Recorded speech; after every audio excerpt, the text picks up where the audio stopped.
السلام علیکم۔ مشہود خان چینل میں آپ کو خوش آمدید کہتے ہیں۔ جیسا کہ آپ جانتے ہیں کہ اس چینل کا مقصد آپ کو ہر آنے والے دن کی اہمیت کے بارے میں بتانا ہے کہ آج کا دن تاریخ میں کس اہمیت کا حامل ہے۔ آج ہم بات کریں گے 75 سال پہلے 9 نومبر 1948 اقوام متحدہ کے مبصرین گرفتار۔ حیفا۔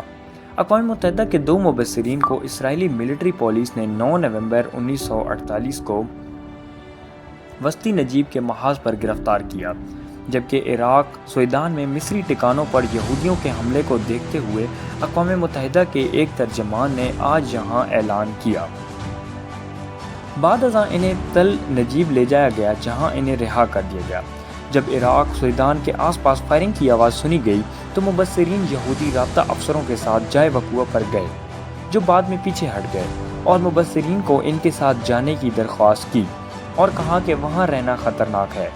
مبصرین نے جانے سے انکار کر دیا۔ 45 منٹ بعد اسرائیلی ملٹری پولیس پہنچی، مبصرین کو گرفتار کر کے ایک یہودی گاؤں لے گئے، جہاں انہیں مسلح پہرے میں رکھا گیا، ترجمان نے بتایا۔